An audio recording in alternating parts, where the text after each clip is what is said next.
Hello everyone, I am returning to the most recent boss rush for a 2-party clear. Now really it's 2 of the parties I used last time, but played a little bit more optimally. I learned something. I actually got this idea from the YouTuber Kayzel, which if you don't know who he is, go check him out. He is severely undersubbed, but he's one of the most skilled players I've ever seen. No lie, he's got JP experience and it shows.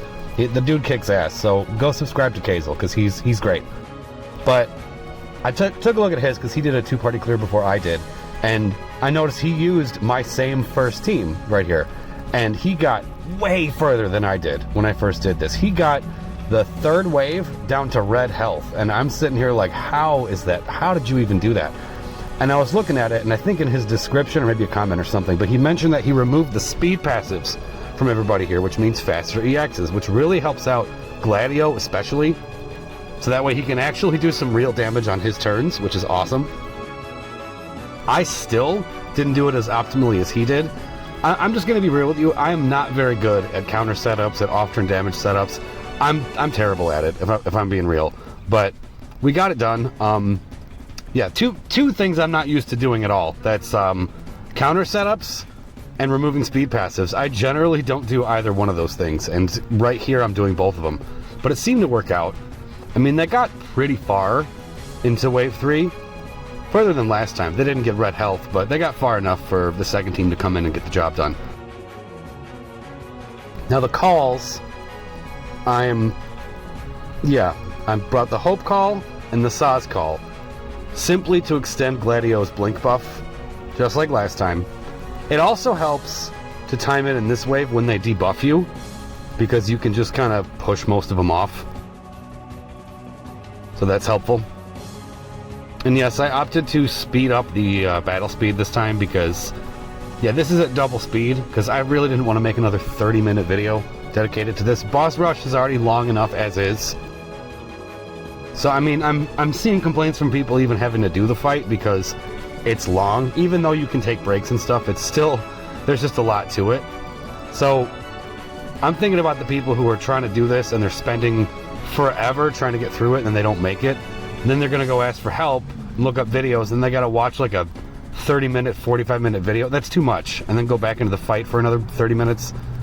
So 15 minutes I think is more digestible.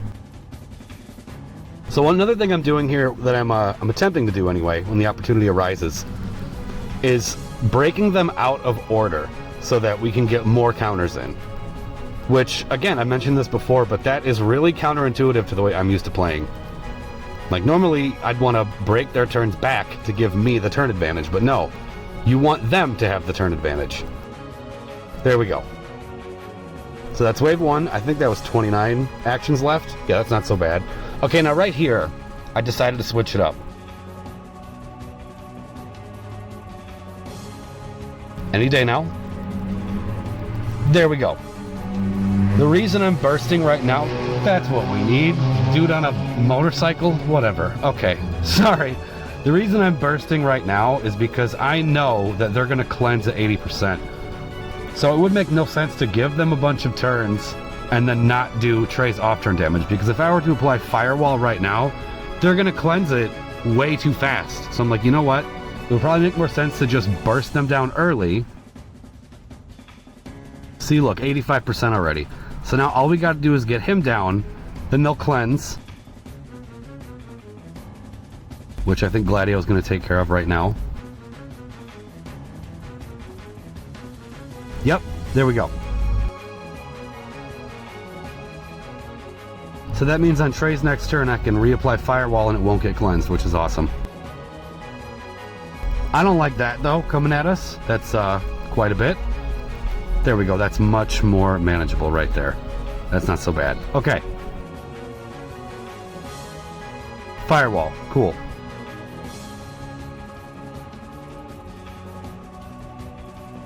So Gladio does have to reapply this, there we go.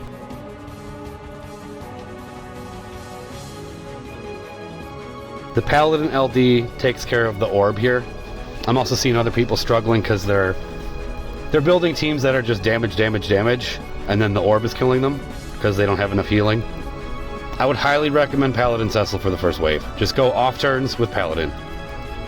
Another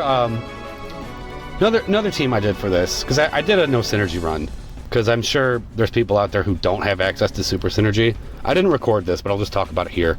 Yeah, look, they cleansed again, which is not the best timing.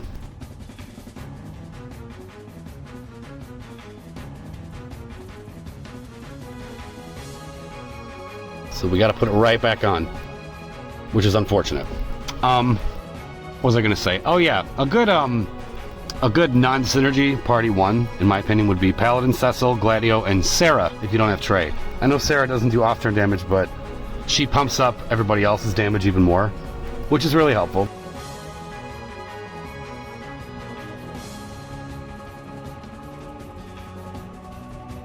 Regardless, yeah, Paladin on party one is the way to go, in my opinion. Get another counter in. Get you both.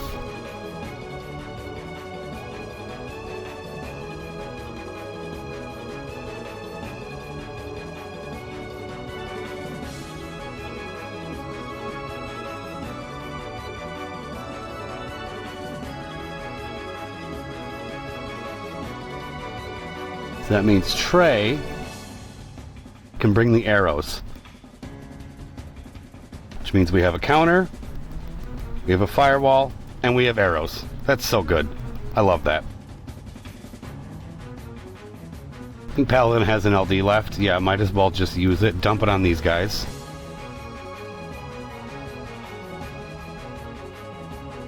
Dynamite. So this should be it right here. We got the counter. Firewall, counter,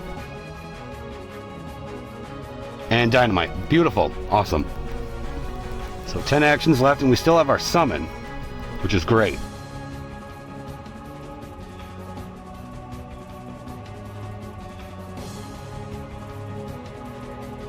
So we can just keep it going.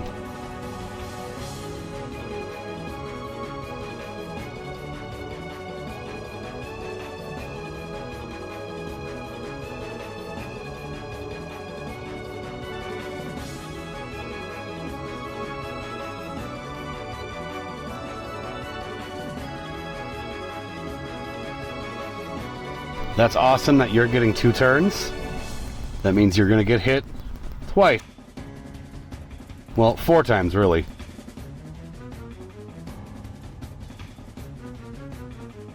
Although now you're going into all that, which is no fun. Okay. To be honest, I'm not even sure if I removed all the appropriate passives. I didn't even check to see which ones they actually needed to remove, because I think there was one of them. So don't ask me which passives to remove, because I honestly don't remember what I took off. Just take a look at them, and anything that has speed on there, get rid of it. Okay, we got a summon. Oh, I did make a crucial mistake that you're going to see in a second here.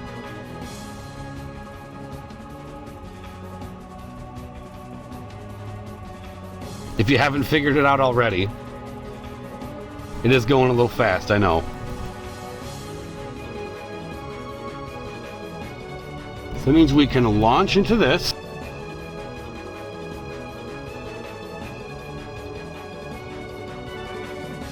And into that one on the left, on the right there. Get battery. Right here. Yeah. I thought I was out. I had one left. So if I would have stretched that out, there's a possibility we could have maybe gotten these guys in the red. But you know what? I'll take 39 and 42. That's good enough for me. Now this team, the main struggle with these guys is to just take out these dragons quickly, because they stomp the snakes. Honest to God, if there's anyone who's struggling with this and they need a team for the snakes, you cannot go wrong with these 3. And again, for those without super synergy, Aerith is a fantastic replacement for Y'shtola.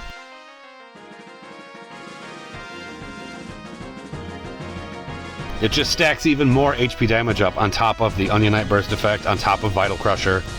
Okay, so what we did just now, the reason I used the Jack Call and I used High Wind so early, I wanted to get the 2 frame debuffs on so that Onion Knight could come in with the Gabronth Call and apply Outlaw's Brand. Something else I want to bring up, just in case people don't know, because it is well known that the Gabronth Call provides HP damage up, but it's not like you can just go right into battle and use the Gabronth Call and your team will hit harder. It doesn't work that way. There's one of his debuffs that is either Judgment or Outlaw's Brand. It changes names depending on the amount of frame debuffs that are on the target already. So if you need 4, and that's including the 2 debuffs that Gabronth inflicts. So if I were to just go in with it, we would have had Judgment, which I'm pretty sure all that is a max Brave drop, which would not help us whatsoever in this situation. So that's why I went in with High Wind to get Vital Crusher on both of them, then use the Jack Call. So there's 2. That way Onion could apply the Gabronth Call, get Outlaw's Brand on, and save the burst for this wave, which we're going to go into as soon as possible. Right after we set up our free skill.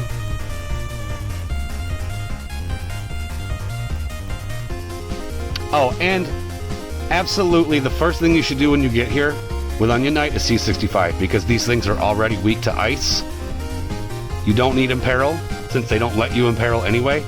If they're weak to ice already, just go in with the enchant and you're good. Okay, let's wear these dudes down. Normally, I would recommend a Setzer Call for this, because when they put the spines up, they gain a whole bunch of Brave, and then you gotta break it, yada yada.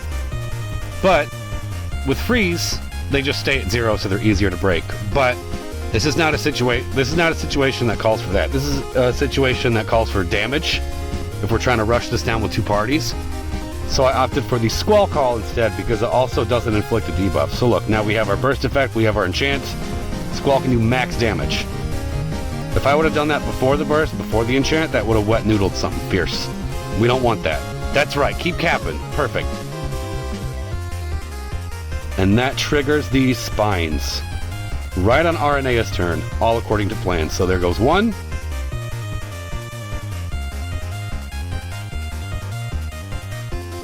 And 2. And we have to get that other debuff. There we go. They need 2 debuffs. Okay, that's whoever designed these snakes. My God. So you need 2 debuffs for the orb.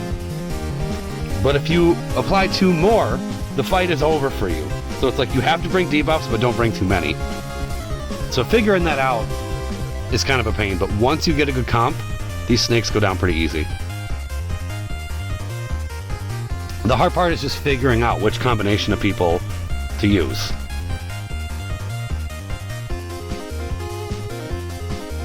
Yes, we're going to use this last LD for Arenea, so she can just bring the damage. Cap.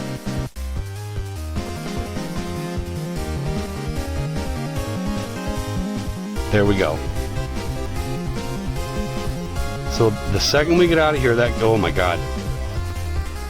Cutting it close already. So we got 13 actions, and they have about a quarter left of their health. So it gets close, as you can see. You can also see I have not pressed Dragoon Dive a single time. I have not pressed multi-hit a single time.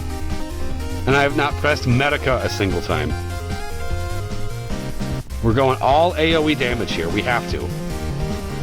And I'm also trying to not use Stone that much, because that gives Y'shtola high turn rate, which we don't want here. Y'shtola is here for the party-wide synergy boost for everybody else, and to heal us. That's the only reason she's here. Because we need her to pop that EX at the very end. So right here, there we go. Spines are gone. And now we won't fail the HP requirement. 1 action left. Arenea, it's all on you. Done deal. So that is my 2-party clear for Boss Rush.